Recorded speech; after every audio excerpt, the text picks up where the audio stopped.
मई की रात ऑपरेशन सिंदूर के जरिए भारतीय सेना ने पाकिस्तान में घुसकर आतंकवादियों के गढ़ पर जो स्ट्राइक की, चुन चुनकर उनके ठिकानों को मिट्टी में मिलाया। अब उस पर आतंकी मसूद ने ही सबसे बड़ा खुलासा कर दिया है। जी हां, मसूद अजहर ने खुद माना है कि भारत ने उन्हें मिट्टी में मिला दिया।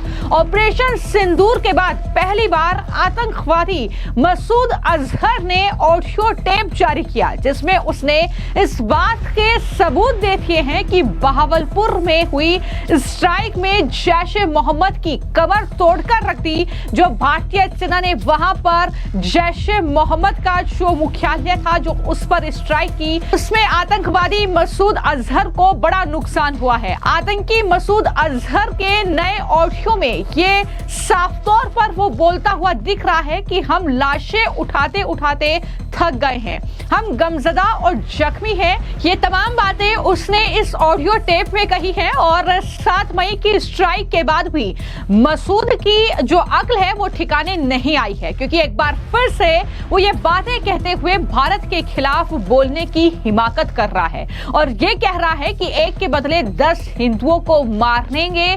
और ये खुलेआम गीदड़ भभकी जो है वो भारत को दे रहा है। मसूद अजहर का जो ये पूरा ऑडियो टेप है, जो ये पूरी रिकॉर्डिंग है, इसमें वो कह रहा है कि हमें अपना दुश्मन बनाकर किसी को भी फायदा नहीं मिलेगा। मैं बहावलपुर की सरजमी से उन लोगों का नाम लिए बगैर इस चीज का ऐलान कर रहा हूं, अल्लाह की कसम हमें ना छेड़ो, हम गमजदा हैं, हम जख्मी हैं, हम लाशें उठा उठाकर थके हुए हैं, हम खून देख देख कर पागल हो चुके हैं। अगर तुम हमारे रास्तों में आओगे और अगर हमने तुम्हारी तरफ तवज्जो कर ली तो कसम तुम्हारा नामो निशान मिट जाएगा। इस तरह की धमकी ये जैश ए मोहम्मद का सरगना आतंकी मसूद अजहर दे रहा है भारत को, और वो भी तब जब मसूद अजहर के करीबियों की लाशें बिछ चुकी हैं इस पूरे ऑपरेशन सिंदूर में। जब उसका जो मुख्यालय था बहावलपुर में वो पूरी तरीके से तबाह हो चुका है। ये सबूत तो उसने खुद ही दिए हैं कि हम लाशें उठाते उठाते थक गए हैं, लेकिन भारत को भी गीदड़ भभकी देना वो बंद नहीं कर रहा है। लेकिन इन सब के बीच भारत सरकार ने अब पाकिस्तान को एक बार फिर से कड़ा और बड़ा संदेश दिया है। विदेश मंत्रालय के प्रवक्ता रणधीर जायसवाल ने साफ तौर पर एक बार फिर कहा कि आतंकवाद और बातचीत एक साथ नहीं चल सकते। उन्होंने ये भी स्पष्ट कहा कि पाकिस्तान से कोई भी बातचीत तभी होगी जब वो पाकिस्तान अधिकृत कश्मीर यानी पीओके को खाली करके भारत को सौंप देंगे। यानी विदेश मंत्रालय का ये सीधा बयान पाकिस्तान को, जो पाकिस्तान के प्रधानमंत्री शहबाज शरीफ ईरान में जाकर भारत से बातचीत की पेशकश कर रहे थे, उन्हें जवाब दिया गया है कि आतंकवाद और बातचीत एक साथ नहीं हो सकती।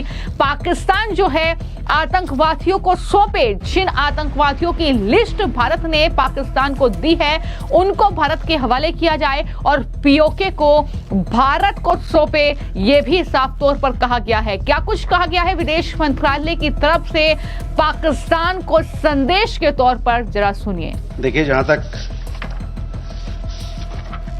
हमारी जो द्विपक्षीय बातचीत या संबंध या जो एंगेजमेंट है पाकिस्तान के साथ, उस पे हमारा पक्ष, हमारा रवैया बड़ा साफ है, क्लियर रहा है, कंसिस्टेंट रहा है। जैसे हमने पहले भी बताया कि कोई भी इस प्रकार का द्विपक्षीय संबंध दोनों देशों के बीच में सिर्फ और सिर्फ बायलैटरल या कि दो पक्षीय ही रहेगा। साथ ही साथ हम ये फिर से दोहराना चाहते हैं कि आतंकवाद और बातचीत दोनों साथ में नहीं चल सकता है। और जहां तक आतंकवाद का सवाल है, उस पे बात इस मुद्दे पे होगी पाकिस्तान से कि जो हम लोगों ने उन आतंकियों का सूची जो दिया था उनको कुछ साल पहले, उनको हमारे हवाले करें। इस बात का मैंने जिक्र पिछले जो प्रेस वार्ता हुआ था उसमें भी किया था। और जहां तक जम्मू कश्मीर का सवाल है, उस पे जो बातचीत होगी द्विपक्षीय रूप से, जो बायलैटरल ढंग से ही बात होगी, वो सिर्फ और सिर्फ इस बात पे होगी कि पाकिस्तान ऑक्युपाइड कश्मीर यानी कि पाकिस्तान अधिकृत कश्मीर को कब का जो पाकिस्तान उसको इलीगल तरीके से, अवैध तरीके से उस पर कब्जा करके बैठा हुआ है, वो उस पे बात होगी कि कब वो उसको खाली करेगा अपना अवैध तरीके से उस पर जो कब्जा है उसको। और जहां तक सिंधु घाटी सिंधु जल संधि का इंडस वाटर ट्रीटी का सवाल है, जैसा कि मैंने पहले भी कहा है और फिर मैं दोहराना चाहता हूं कि जब तक पाकिस्तान विश्वसनीय तरीके से अपना जो गतिविधि है आतंकवाद को बढ़ावा देने का, उसको जब तक नहीं खत्म करेगा तब तक ये संधि जो है अबेंस में यानी कि स्थगित रहेगा। जैसा कि हमारे प्रधानमंत्री ने कहा अपने वक्तव्य पे, और उसको मैं दोहराना चाहूंगा कि आतंकवाद और बातचीत दोनों साथ में नहीं चल सकता, आतंकवाद और व्यापार साथ में नहीं चल सकता है, और पानी और खून दोनों साथ में नहीं बह सकता। I would again reiterate this. We have been very clear and consistent in our position. I have said this in the previous presser last week, as also on the press engagement that we had on 13th of May.